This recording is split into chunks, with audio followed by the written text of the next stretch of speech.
Bitcoin is back. And as of June 15, 2025, it's crossed the $114,000 mark, reclaiming all-time highs after a volatile start to the year. And while most people are celebrating price gains, I've been asking a different question. How do I monetize Bitcoin's growth as an income investor? And I've held Bitcoin since the pandemic boom.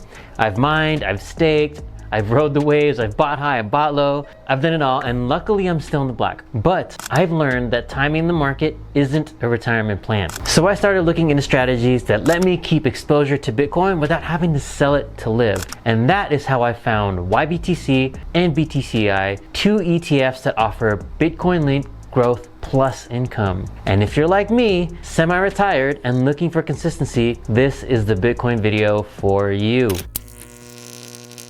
Welcome back, Rico here, and apologies for missing some uploads. I was on vacation in Mexico with the family, enjoying some much needed beach, pool, lounging time, just hanging out. Here's some pics, here's us about to go ziplining, and then just some fun shots from our vacation. It was great, glad to be back. You can probably tell I'm a few shades darker. Okay, now back to YBTC and BTCI, and as always, this is not investing advice. I'm just a guy on YouTube sharing my thoughts, so always do your own research before investing. Risks are all around us, so please be careful. Okay, let's start with the mechanics of each. So first, YBTC is the Round Hill Bitcoin Covered Call Strategy ETF. It's the first US listed Bitcoin Covered Call ETF, and it gives you a few things. One, Bitcoin exposure via ETPs, weekly income from writing call options, and it just went weekly, earlier, I think mid-year last year. And it's actively managed, so you don't have to trade options yourself. So if you've ever done covered calls and call options, that can be time consuming, so it's done for you. It's aggressive and it pays often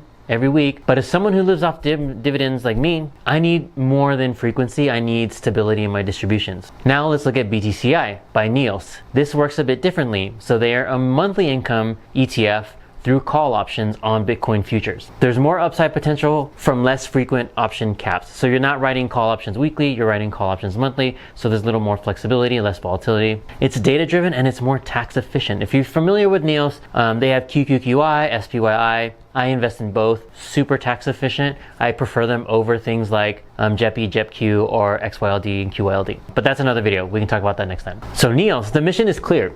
Generate high monthly income with exposure to Bitcoin, and so far it has delivered. Now personally, I lean more toward BTCI because of how steady the distributions are. YBTC's weekly payouts sound good until you try to build a budget around them. They're all over the place. BTCI's monthly payments are much more reliable. Check out this diagram here. You'll see that YBTC vary. Look at their distributions. It varies. It's all over the place. But if you look at BTCI's distributions, a little tighter window. So you're going to get more consistency in your distributions from month to month. So what do you all prefer? Do you prefer weekly checks that may fluctuate more, or do you prefer predictable monthly income? Are you planning around cash flow, or are you simply looking for high yield? Spoiler alert, high yield, they can be traps. Now let's talk yield and total return. So remember, this is as of June 15, 2025, whenever you're watching this. YBTC has a massive yield of around 48% for the trailing 12 months. That's a ton. And BTCI is steadier, more modest. It offers an 18% dividend yield over the trailing 12 months. So you can see the comparisons here. The yield is much different, but the total return, BTCI, as we'll see later, actually has a better total return. And here's the reality, yield is not everything. And I learned it the hard way with some other stocks like NLY, which had a 16% yield, and it sounded great until the price dropped and never came back. So the same goes for YBTC. That yield looks juicy, but it's built on short-term, high turnover options. BTCI, lower yield, but more consistent and sustainable, and the stable stock price. Again, let's look at the total return here. YBTC year to date is right above 11%. BTCI is right above 13%. And I get it, that's not a huge difference, but still a difference to me. And in the long term, if you do 2% total return over the long term, that can end up being a lot of money over time, depending how much you have invested. So again, I like BTCI. It lets Bitcoin breathe, and it doesn't constantly cap upside like YBTC by writing weekly calls. And that's why the total return is better. You have a little bit more flexibility with the monthly call option. And I use BTCI's income to live. So I'm not just after high yield. I need consistent income. So my rule is I take the distributions, 50% of it to spend, 33% it saved for taxes. So, you got to pay Uncle Sam at the end of the year, and then I reinvest the rest. And that's how I give myself a raise without selling any shares. You should check out my video on the 4% rule and how that's totally outdated. You can check out the video. I'll link it somewhere. But you should definitely check that out. So for you that are watching, have you fallen for high yield dividend traps before? Comment down below if you have, which ones it was, maybe some high yield stocks that you like. And then, do you have a strategy for spending versus reinvesting your income? Do you just drip everything? Do you keep some of it? Would love to hear from you all. Now let's run through some scenarios. Say if we had to invest $10,000. We're going to look at lump sum, dollar cost averaging, and then combination of both. So scenario one, if you did a lump sum investment of $10,000 on January 1st with reinvesting dividends, if you put it in YBTC, you'd have roughly $10,900 with a net gain of $900. BTCI, you'd have $11,400, which is a net gain of about $1,400. So yeah, total return year to date, BTCI is doing better. Okay, so now what about lump sum investments, but you're taking the income to live off of? So with YBTC, you'd have $10,550, so $550 in profit or net income or net gain. And then for BTCI, you'd have $10,650, so about $650 net gain. Not a lot, the $100 difference there,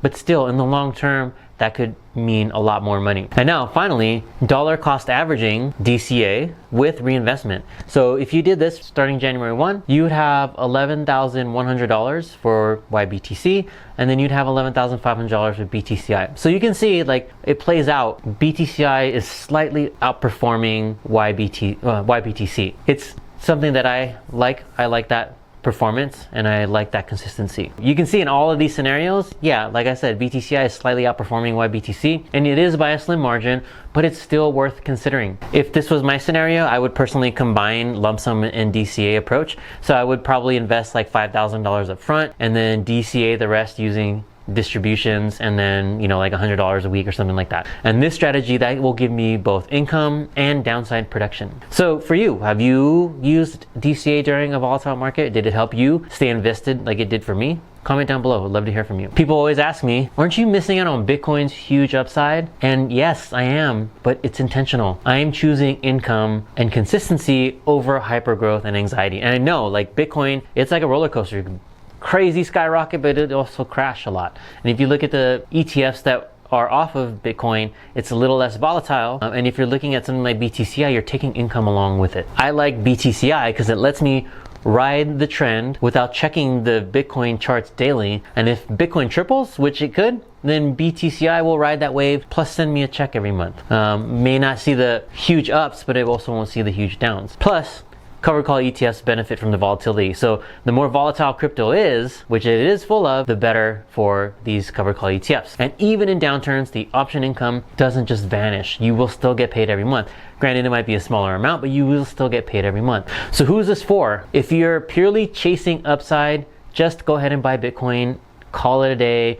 Especially if you don't need this money right away and you are bullish on Bitcoin, just invest in that. The ETFs will never perform as well as the underlying assets. If you really want to do that, go ahead. That's totally fine. That's a great growth strategy if you really believe in Bitcoin. But if you want to get paid without selling shares or selling your Bitcoin for profit or to live off of, BTCI is my move. And as a coach, I ask people, what are your goals? Is it growth? Is it income? Is it flexibility? Is it reliability? What are the things you need to have happen? And I've seen too many investors get surprised when yield doesn't mean performance. And BTCI is one of the few I trust to deliver both for a couple reasons. One of them, Neos has done a really good job at delivering stable distributions with all of their income generating ETFs, and their strategy is sound. It's worked, right?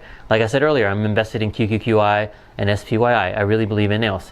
And secondly, the way Neos structures their strategy allows for more tax efficiency than other covered call or income ETFs. So I sleep better knowing that I have some tax efficiency built into my investments. That's just me. You don't have to do your own research, all right? So just to wrap things up, maybe unsurprisingly, I'm actually selling out of my YBTC and something I didn't mention, BITO. I have positions in both and I'm selling out of them. BTCI has just been the better performer and the more reliable payer for me. So now this is not advice, it's just what I'm doing. Always do your own research, like I always say. And for my investing goals, I'm in set it and forget it mode right now. And BTCI is part of that automated system for me to invest, collect checks, reinvest, repeat. That's my strategy. But what's yours? Are you stacking Bitcoin, stacking chips, collecting monthly checks? Drop your goals and questions in the comments. I love to hear how you're thinking about crypto income, just income in general. Remember, if it doesn't challenge you, it doesn't change you. I will see you next time. Boom.